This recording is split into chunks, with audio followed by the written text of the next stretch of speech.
নবীজি আসবে, অনেক লম্বা ঘটনা, এখানে ওয়াজ করলে 2 ঘন্টার দরকার। মা আমেনা বলেন রাত্র যখন গভীর হয় আমি টেনশনে ছিলাম, কই সন্তান কি হবে, আমি তো কোনো আন্দাজ করতে পারি না, টের পাই না। মা আমেনা বলেন আমি একবার ভাবলাম দেখি সন্তান আমার পেটে আছে কিনা, একটু অনুভব করব, দেখি চেষ্টা করে। আমেনা বলেন একটু নির্জনে যাইয়া রাতের বেলা নিজের পেটের দিকে নিজে তাকাইয়া তাকাইয়া দেখি সন্তান আছে কিনা। আমেনা বলেন পেটের দিকে তাকাইয়া দেখি পেটের ভিতর থেকে একটা নূরের জ্যোতি বাহির হইতেছে। হায় হায়, তাইলে তো বোঝা যায় আছে। অনেক লম্বা ঘটনা, রাত্র গভীর হয়ে যায়। আব্দুল মুত্তালিব বলেন আমার বৌমা দেখলাম কেমন কেমন যেন, নিশ্চয়ই বৌমার মনে বুঝি কোনো ব্যথা। জিজ্ঞেস করলেন বৌমা কে যেন তোমার মনটা কেমন দেখা যায়? ও শ্বশুর আব্বা, শুনেছি কে যেন বলছেন আজকে বলে আমার সন্তান হবে। বাবা গো, আমার যে সন্তান হবে আমার ঘরে কে খেদমতে আসবে? আমি যে অসহায়, স্বামী নাই, আমার কথা কি কেউ শুনবে? আমার নবীর দাদা আব্দুল মুত্তালিব বলেন বৌমা আমেনা তুমি চিন্তা করো না, এখন থেকে এই মুহূর্ত থেকে আমি আব্দুল মুত্তালিবের দাসী উম্মে আইমানকে 24 ঘন্টার জন্য তোমার পাশে নিযুক্ত করলাম। উম্মে আইমান যা যা, এই মা বোনেরা তোমরাই তো আমার নবীর খেদমতে প্রথম গেছো। উম্মে আইমান রে যা যা আমেনার পাশে থাকবি। আবু লাহাবের দাসী সুহাইবাকে ডাকতেছেন, এই আবু লাহাবের দাসী সুহাইবা এদিকে আয়, কি তুই ঘরে যাইস না, আইমান থাকবে আমার আমেনার পাশে, তুই থাকবে ঘরের বাহিরের দিকে। কোনো খবর যদি শুনোস আমার কানে দিবি। নবীর দাদা আব্দুল মুত্তালিব খানে কাবার দরজাটার পাশে বসে 2টা হাত বাড়ায়া বাড়ায়া ডাকে, খানে কাবার মালিক রে আমার আমেনার খবর জানোস নি? আমার আমেনার সন্তান হবে রে, কি জানি হয়, স্বামী নাই, অসহায়, আমেনা কান্দে, তুমি আমার আমেনারে সাহায্য কইরো। নবীর দাদা ডাকতেছে, আমার আল্লাহ জবাব দেন আব্দুল মুত্তালিব রে, ও খানে কাবার মুতাওয়াল্লি রে, তোমার আমেনা, তোমার বৌমা আমেনার পেটে আমার বন্ধু রাহমাতাল লিল আলামিন। রাত্র হয়ে যায় একের পরে ঘন্টার পর ঘন্টা। আমেনা বলেন আমি ঘুমাইতে পারি না, ঘুমের ঘরে ঘুমাইলে কে যেন আমারে ডাকে, আমেনা গো ঘুমাইও না, রাহমাতাল লিল আলামিন আইয়ে। ঘুম থেকে জাগ্রত হইলে দেখি আমার ঘরের চারিপাশে কে যেন গুনগুন করে গান গায়। আব্দুল মুত্তালিব বলেন তাকিয়ে আছি, আকাশের দিকে বাড়াইয়া কাঁদতেছি হাত বাড়াইয়া। এমন সময় দেখি রাত্র 2টা, 2:30, 3টা বাজে। এমন সময় এখন যে আপনারা বসে আছেন ঠিক এমন মুহূর্তে আব্দুল মুত্তালিব বলেন আমি দেখি আকাশের দরজাটা খুইলা গেছে। আরে আকাশের দরজা খুললো, ব্যাপার কি? দেখি দরজাটা সুন্দর করে সাজানো হয়েছে। কিছুক্ষণ পর দেখি 3 থেকে 4 জন মহিলা জান্নাতি শাড়ি পরে রাস্তা দিয়ে আসতেছে, ডাইন হাতে নূরের বাতি। একজন আরেকজনকে বলতেছে রে আসিয়া চল আমেনার ঘরে যাই, আজকে মুহাম্মাদুর রাসূলুল্লাহ দুনিয়ায় যাবে, চল আমরা নবীর খেদমতে আমেনার ঘরে হাজির হয়ে যাই। আব্দুল মুত্তালিব বলেন আকাশের মধ্যে মহিলারা জান্নাতি শাড়ি পরে আমেনার কথা বলতেছেন, আর বলতেছেন যেই ঘটনা যেই নাম উচ্চারণ করেছে ভাবে বোঝা যায় আমার নাতির কথা কইতাছে। আল্লাহু আকবার। আব্দুল মুত্তালিব একটা দৌড় মেরে আমেনার ঘরের সামনে যাইয়া দাঁড়াইছে। রে উম্মে আইমান, আমার আমেনা বৌমা কেমন আছে গো? কি বাচ্চা হয়েছে খবর দে। আব্দুল মুত্তালিব ডাকলে উম্মে আইমান বলেন আপনি কি পাগল হয়ে গেলেন? এখনো কোনো বাচ্চা হয় নাই, এখনো সন্তানাদি হয় নাই। আব্দুল মুত্তালিব চিৎকার মেরে ডাকে আমেনা কই গো? হ্যাঁ উম্মে আইমান, আমার নাতি হয়েছে, মিথ্যা কথা কইছ না, যে নাতির খবর আকাশের মধ্যে পেয়েছি। মহিলারা আমার নাতির জন্য আমেনার ঘরে আসছে। ও ও উম্মে আইমান জলদি করে কো। উম্মে আইমান বলেন এখনো হয় নাই। কিভাবে জানেন? আকাশে শুনেছি। একটু পরে আমেনা বলেন আমি চুপ করে আছি, হঠাৎ দেখি 4 জন মহিলা ঘরের মধ্যে ঢুকছে, ডাইন হাতে নূরের বাতি। জিজ্ঞেস করলাম তোমার নাম কি? জবাব দেন আমেনা আমারে চিনো না, আমি ফেরাউনের বিবি আসিয়া। কোত্থেকে আসছেন? জান্নাত থেকে আসছি। আজকে তোমার পেটে সন্তান আখিরি নবী, এই নবীর খেদমতের জন্য আল্লাহ আমাদেরকে জান্নাত থেকে পাঠাইছে। ও আচ্ছা, আপনার নাম কি? চিনলেন না আমাকে? আমি হইলাম ঈসা নবীর মা মরিয়ম। রে মা বোনেরা, তোমরা হয়তো আগে আমার নবীর খেদমতে হাজির হয়েছো, আজকে কেমনে তোমরা আমার নবীকে বুইলা গেলা গো? আমার নবীর ভালোবাসার থেকে দূরে সইরা গেলা গো? কেন তোমরা নবীর কথা মানো না? নবীর কথা মতো কেন তোমরা পর্দায় থাকো না? তোমার নাম কি? আমার নাম মরিয়ম, আমি ঈসা নবীর মা। আমার কথা শুনেন নাই আমেনা? ও শুনছি তো। আপনি জান্নাতে শাড়ি পরে আসছেন? কহ শাড়ি পরে আসছি যে আজকে আখেরি নবী আসবে। ও জনগণ, ও নবীর উম্মতেরা, একটা অফিসার আসলে আর নির্বাচনের মিটিং হইলে মিছিলও গেলে বালা বালা কাপড় পরা যায়, এখানে বিয়ে খাইতে গেলে নতুন কাপড় পরে। আর স্কুলের মধ্যে যদি আপনার সরকারি কোনো কর্মকর্তা আসে, ছাত্রদেরকে নতুন কাপড় পরায় নেয়। আমার আল্লাহ কয়, তোমার ঘরে যারা আসতেছে জান্নাত থেকে নবীর আগমনের উসিলায় আমি তাদেরকে নতুন কাপড় পরাইছি। বলুন তো, আমরা সাধারণত নতুন কাপড় বৎসরে আমরা কোন দিন পরি? জোরে কোন কোন দিন? ঈদের দিন যদি নতুন কাপড় আমরা পরতে পারি, আল্লাহ যদি নবীর আগমনের দিন জান্নাতি মহিলাদেরকে নতুন কাপড় পরাইতে পারে, তাহলে এই দিনটারে কি ঈদের দিন বলা যাবে না? যারা ঈদের দিন হিসাবে মানে না, তারা আমার আল্লাহর কোরআন বুঝে না। কি কর? ঈদের দিন নিজের পুলারে নতুন কাপড় পরাইতারো, আর আল্লাহ যে নবীর আগমনে জান্নাত থেকে নতুন কাপড় পরাইয়া মহিলাদেরকে পাঠাইলো, এইটা দেখো না? এই দিনটাই হলো ঈদে মিলাদুন নবী সাল্লাল্লাহু আলাইহি ওয়াসাল্লাম। পরিচয় দিলেন। কিছুক্ষণ পর আমেনা কয়, আমি চুপ করে আছি, টেরও পাইলাম না। হঠাৎ দেখি একটা নূরের পুতুল, পূর্ণিমার চাঁদ শুভে সাদেক মুহূর্তে দুনিয়ায় এসে সেজদায় পড়ে উম্মতি উম্মতি বলে রাসূল কাঁদছে। এই নবীর পক্ষে থাকা দরকার আছে কিনা কোন? দুনিয়ায় এসে সেজদায় পড়ে উম্মতের জন্য কান্দে, এটাই শেষ নয়। আমার নবীর জীবনী খুলুন। মা আয়েশা সিদ্দিকা রাদিয়াল্লাহু তাআলা আনহা বলেন, আমি একদিন নবীজিকে প্রশ্ন করেছিলাম, ইয়া রাসূলুল্লাহ, আপনি জীবনে কত জায়গায় মার খেয়েছেন, কোন দিনের মার আপনার কাছে বেশি কষ্ট লাগছে বলুন? আমার নবী আয়েশার দিকে মুখটা ফিরাইয়া দুইটা চোখের পানি জর্জর করে ছেড়ে ছেড়ে কান্দে, আয়েশা গো, তাইবের মায়ের কথা মনে হইলে আমার সহ্য হয় না। এমন মার তাইবের যুবকেরা মারছে রে আয়েশা, আমার একবার নয়, দুইবার নয়, তিনবার করে বেহুশ করেছে।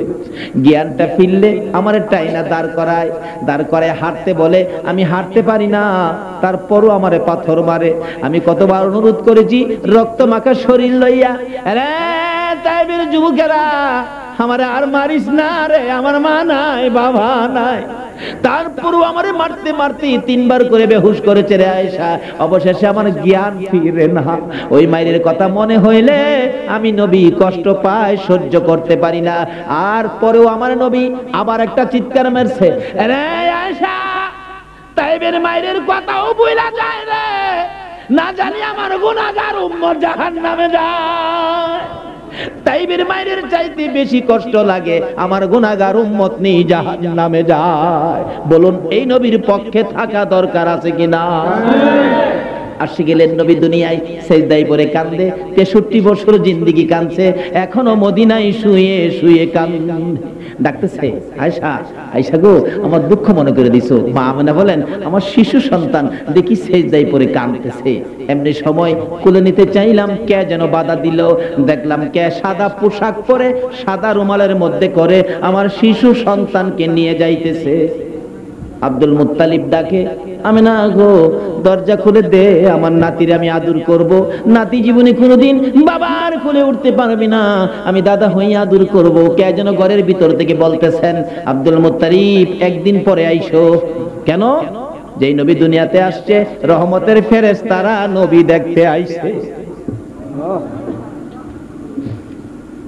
চারদিক ফেরেশতাদের ভিড়, একদিন পরে আইসো, না এখন দেখবো। 2 দিন পরে আইসো, না এখন দেখবো। আরে আব্দুল মুত্তালিব, 3 দিনের মধ্যে তোমার নাতি দেখার সময় হবে না। কুল মাখলুকাত, কুল কায়নাত আমার আপনার নবীকে দেখতেছে। আমিনা বলেন, আমি যখন আমার শিশু নবী কুলে নিয়ে বসলাম, দেখি চারিদিকে ঘুরে ঘুরে রহমতের ফেরেশতারা গান গাইতেছে। তোরা দেখি যা আমিনা মায়ের কুলে, তোরা দেখি যা, জোরে জোরে কর, কোলে এলো আল্লাহর হাবিব 12 রবিউলে, এলো আল্লাহর হাবিব 12 রবিউলে, তোরা দেখে যা আমিনা মায়ের কোলে, তোরা দেখে যা আমিনা মায়ের কোলে। আসলো মোদের দয়াল নবী এই দরাতে, আরে অন্ধকার আর বর্বরতা দূর করিতে, আরে রহমতের দুয়ার খোদা দিলেন খুলে, তোরা দেখে যা আমিনা মায়ের কোলে, তোরা দেখে যা আমিনা মায়ের কোলে। এলো আল্লাহর হাবিব 12 রবিউলে, এলো আল্লাহর হাবিব 12 রবিউলে, তোরা দেখে যা আমিনা মায়ের কোলে, তোরা দেখে যা আমিনা মায়ের কোলে। মায়া আমিনা কই, এই যে মজার ঘটনা, আমি তো আশ্চর্য। যাই হোক, লম্বা ঘটনা। এই নবী দুনিয়াতে রবিউল আউয়ালের 12 তারিখ আগমন করেছেন, সোমবার দিন সকালবেলা। খবর হয়ে গেল একের পর এক।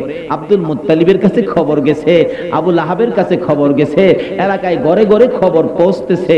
নবী দুনিয়াতে আসার পর আবু লাহাবের কাছে খবর পৌঁছলে আবু লাহাব খবরটা পাই তার বান্দিরে বলতেছে, দাসীরে বলতেছে, সুহাইবা আমার ভাতিজা হইছে, খুব সুন্দর, যা খুশির খবরটা আমারে দিলে। খুশির খবর। আবু লাহাব ঈদে মিলাদুন নবী পালন করে, আজকে নবীর উম্মত হইয়া করে না। এই আঙ্গুলটা ইশারা করে বলছিলেন, যা বাতিজার খবরটা দিলে তোরে অনেক টাকা দিয়া খরিদ করে আনছিলাম, তোর প্রতি দাবি নাই, বাতিজার খবরে তোরে আমি মুক্ত করে দিলাম, যা।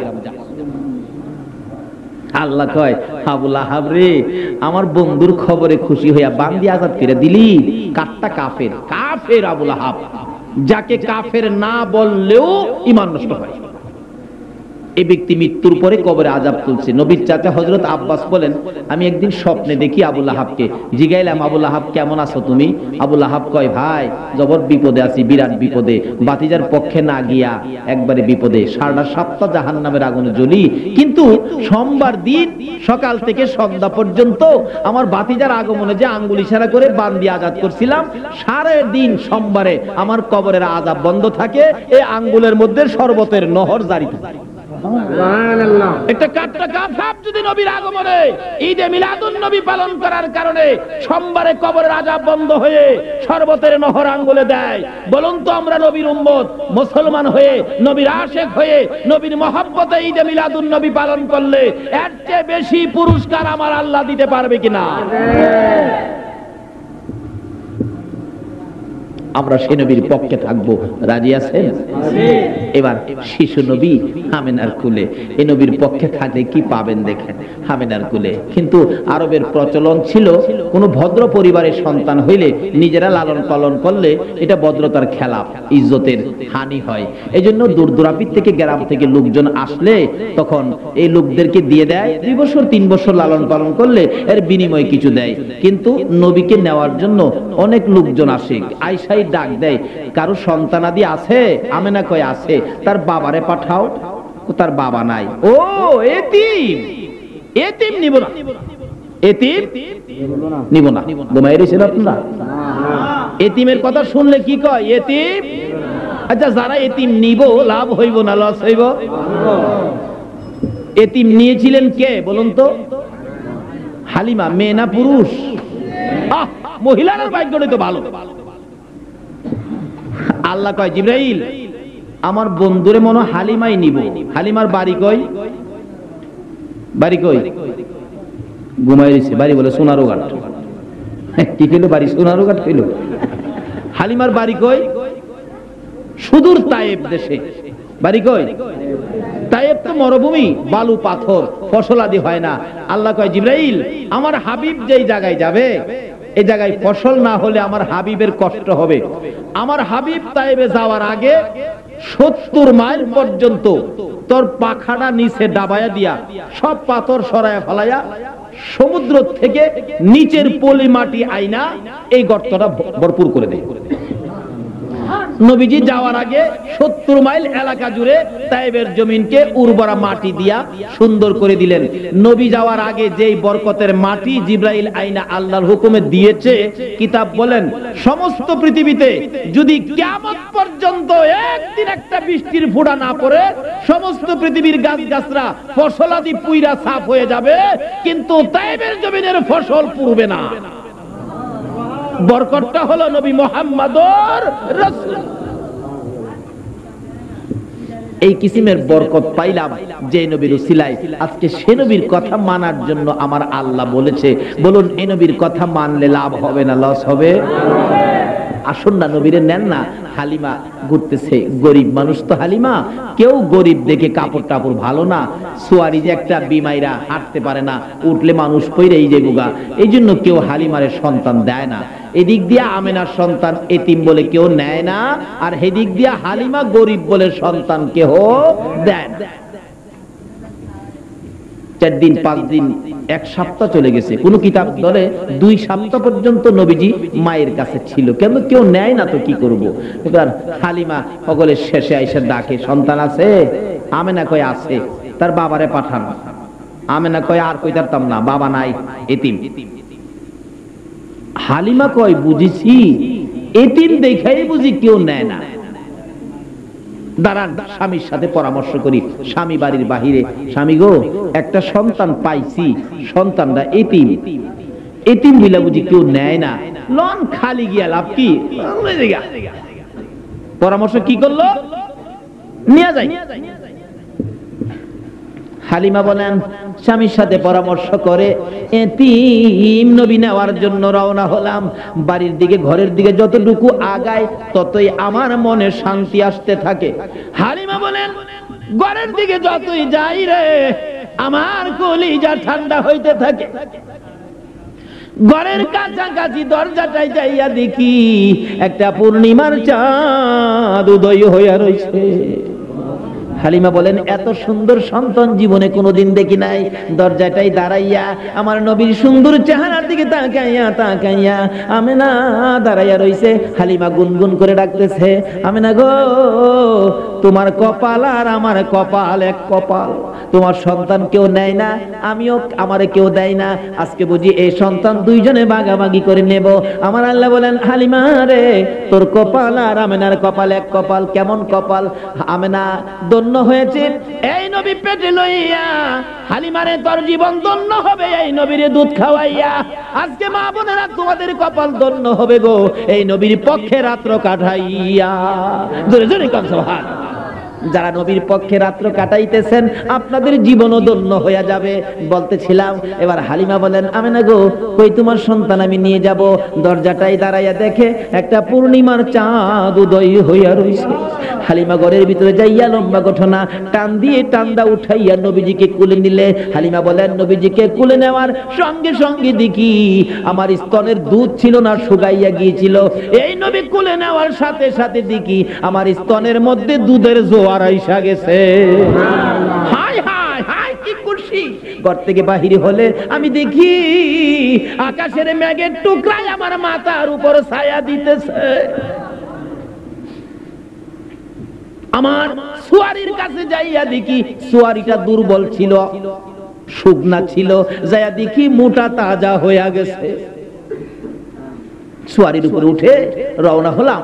কিছু দূর যাওয়ার পরে দেখি সামনে কিছু শত্রু দেখা যায়, তীর ধনুক বল্লম লইয়া বৈশা রয়েছে। কেন?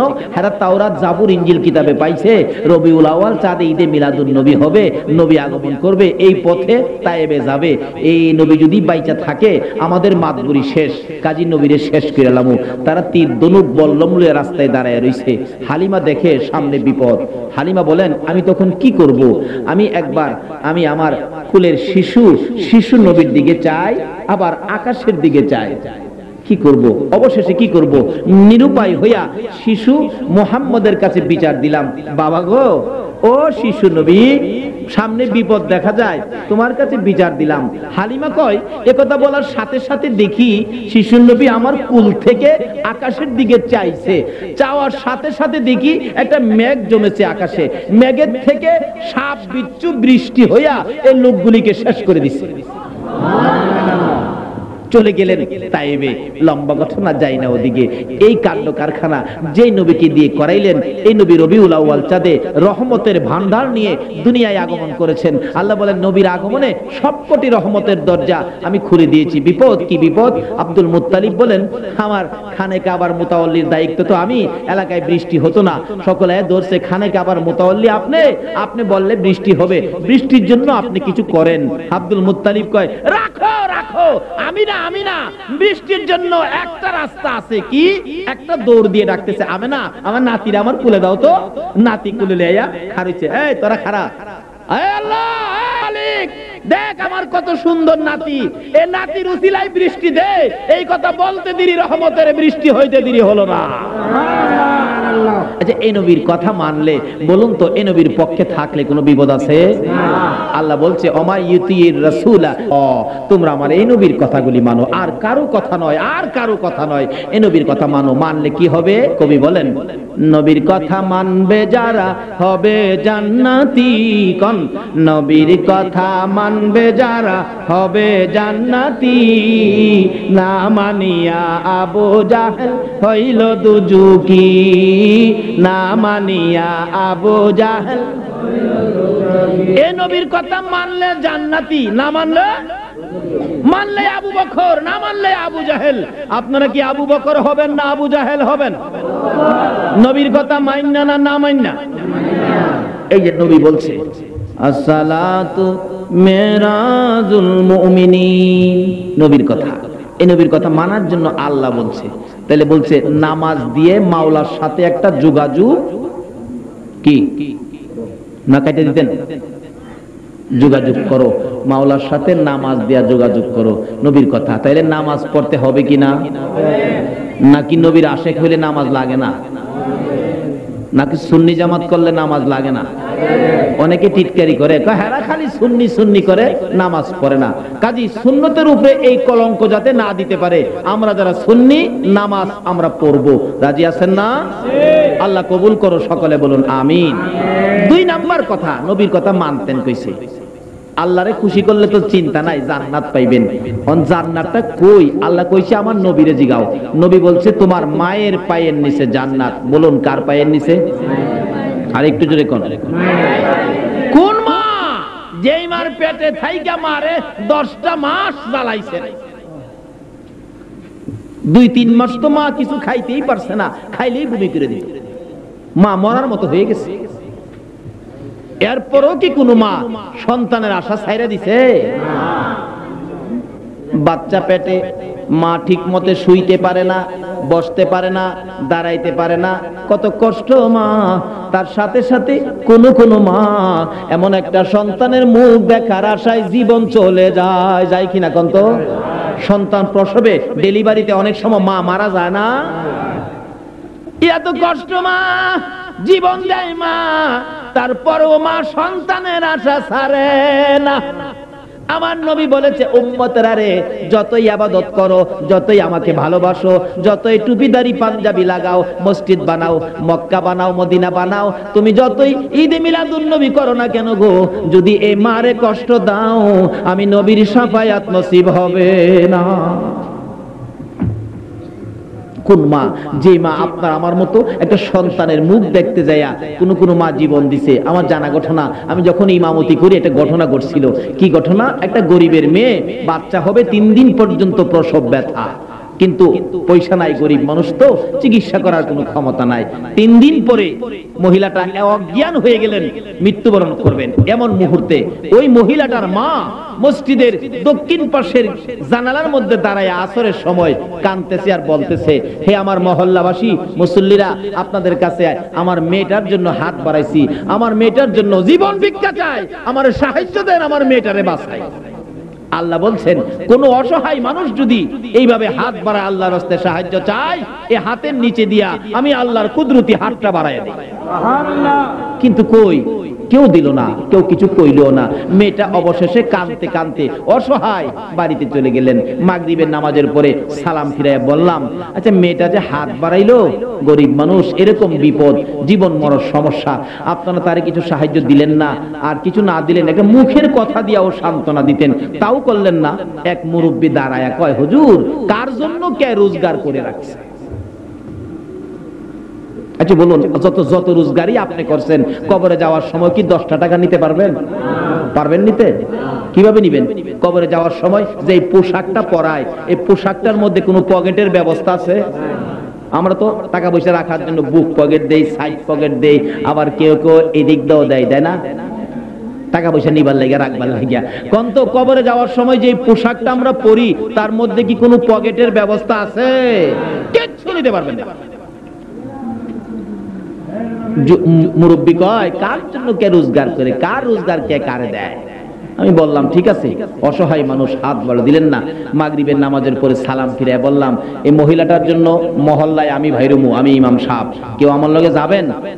ইংরেজি শিক্ষিত একটা লোক, হাই স্কুলের শিক্ষক, উনি বললেন, হুজুর আমি যাব আপনার সাথে। দুইজনে মিলে এশারের আজানের আগ পর্যন্ত 35 কেজি চাউল 750 টাকা উঠাইয়া পাঠাইলাম, যাও দিয়ে আসো। বলো তাড়াতাড়ি হসপিটাল পাঠাইতে, টাকার জন্য মরবে না, চিকিৎসার জন্য মরতে দিব না, হায়াত নাই মরে যাক, কোনো আপত্তি নাই, আমি ইমাম সাহেব দেখব। এই টাকার চাউলগুলি পায়া তারা যে খুশি, সকাল বেড়াই সরকারি হসপিটালে পাঠাইছে। আমি মক্তব ছুটি দিয়া গেলাম দেখার জন্য, কারণ মক্তব ছুটি দিয়া না গেলে তো বুঝেন না কি কইব, হুজুর রাখছি তা করতো, কারণ হুজুরে কিছু কইতে গেলাম খুব সহজ, অথচ হুজুররা নাইবে নবী, একজন নাইবে নবী আলেম রাস্তা দিয়ে হাইটা গেলে এর বরকতে 40 দিনের জন্য কবরের আযাব বন্ধ হয়ে যায়। হেরারে কইতে বড় সহজ, এগুলি আর কইরা না। তবু গেলাম যাতে সুযোগ না পাই কোয়ার জন্য, মক্তব ছুটি দিয়ে গেলাম। যাই দেখি ডাক্তার খাড়া রয়েছে, গার্জিয়ান খাড়া রয়েছে। ডাক্তার সাহেব কি ব্যাপার? হুজুর যেই সময় রোগী পাঠাইছেন একবারে শেষ মুহূর্ত, বাঁচানো যাবে না, কি করব? এখন কিছু করার নাই, তবে চেষ্টা করে দেখতে পারি দুইজনের একজন বাঁচানো যায় কিনা। যদি মা বাঁচাইতে চায় বাচ্চা মারা যাবে, বাচ্চাটা বাঁচাইতে গেলে মা মারা যাবে। এখন আপনারা কি করেন, কোনটা কি করব?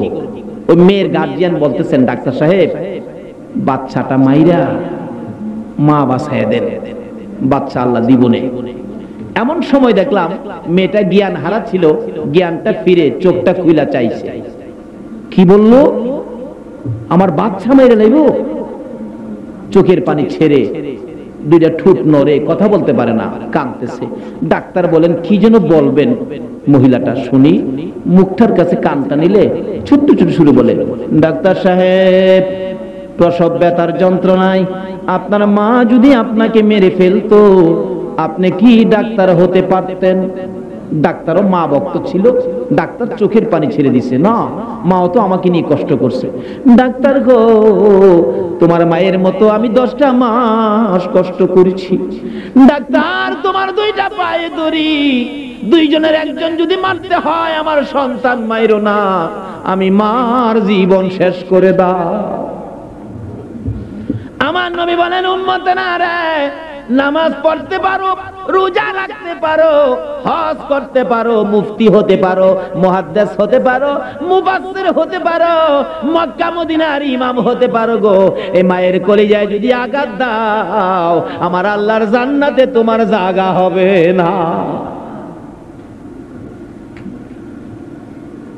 আল্লাহ বলছে নবীর কথা মানতেন। নবী কি বলতেছে? তোমরা মা বাবার খেদমত করো, মার পায়ে নিচে তোমার জান্নাত। দুঃখিনী মা কাঁদতেছে। ডাক্তার বলেন ঠিক আছে, চেষ্টা করে দেখি দুজন বাঁচানো যায় কিনা। দরজা বন্ধ করে চিকিৎসা শুরু হলো। একটু পরে শোনা যায় রুমের ভিতরে ওয়া ওয়া করে কাঁদে। আমরা খুশি বাচ্চা হয়েছে, কিন্তু বাচ্চা হলো ঠিক ছেলে হয়েছে। ডাক্তার দরজাটা খুলে 2টা চোখের পানি ছেড়ে দিছে। ডাক্তার বলেন, গার্জিয়ান আপনারা কারা, কে কে আছেন? কি খবর ডাক্তার? বাচ্চা হয়েছে ছেলে, ছেলের অবস্থা ভালো, কিন্তু মা বাঁচবে না। গার্জিয়ানেরা কান্দে। ডাক্তার ছেলে দিয়ে কি করব? ছেলের মা যদি না বাঁচে, ছেলেটার জমিনে পড়ে ওয়া ওয়া করে কান্দে, ছেলেটারে কেউ কোলে নেয় না, কেউ ধরে না, সকলেই খালি মহিলাটার দিকে তাকাইয়া তাকাইয়া কান্দে। অবশেষে দেখলাম মহিলাটা ইশারা করে বুঝাইতেছে, কথা বলতে পারে না, শেষ মুহূর্ত, কিছুক্ষণের মধ্যে মরে যাবে। ইশারা করে বুঝাইতেছে, মা আমার সন্তানটা কুলে লও না গো মা, তোমরা যদি কুলে না নাও দাও, আমার বাবা আমার বুকে উঠাইয়া দাও। কিছুক্ষণের জন্য যদি বাবারে বুকে নিয়ে মরতে পারি, আমি মায়ের সকল স্বাদ মিটা যাবে। কিন্তু কথা তো বুঝাইতে পারে না, কেউ বুঝতেও পারে না। অবশেষে দেখলাম মহিলাটা নিজেই গায়ের জোরে ধাক্কাইতেছে, দুইটা হাত বাচ্চার দিকে নিতে, একটা ধাক্কা দিলে সামান্যটুকু সামনে বাড়ে, এইভাবে ধাক্কাইতে ধাক্কাইতে বাচ্চাটার কাছাকাছি হাত, মার কলিজা যেন ঠান্ডা, একটু পরেই বুঝি বাচ্চাটা ধরে বুকে নিতে পারবো। বাচ্চাটাকে হাত দেওয়ার আগে আগে দুঃখিনী মা বিদায় হইয়া। আমার নবী বলেন, উম্মতেরা রে, এই মারে জীবনে কষ্ট দিও না, এই মারে যদি কষ্ট দাও গো, আমি নবীর শাফায়াত নসিব হবে না। আমার আল্লাহ বলেছে নবীর কথা মানো, নবী বলেছে এই মায়ের পায়ের নিচে জান্নাত। বাবারা ভাইয়েরা, যে কথাগুলো বললাম শুনলেই লাভ নয়, কথাগুলো কাজে লাগাইলে লাভ হবে। আসুন রবিউল আউয়ালের বরকতের জন্য নবীর কথাগুলি মানি, এই কথাগুলো কাজে লাগাই। আল্লাহ আমাদেরকে সেই তৌফিক, সেই বুঝ দান করুন। সকলে বলুন আমিন। আর সামনে বাড়ি না, ক্লান্ত হয়ে গেছি, রাত্র অনেক, এই প্রত্যেক রাত্রে এভাবে অগমা থাকতে হয়, দিনের বেলা জার্নি করতে হয়। যাই হোক, আপনারা কষ্ট করে বসে আছেন, আল্লাহ আমাকেও আলোচনা এতক্ষণ করার তৌফিক দিবেন। নিশ্চয়ই নবীর আগমনের বরকত আমরা পাবো। একটু দুরূদ ও সালাম মদিনা পাঠায়া আসুন দোয়া করি। ইয়া নবী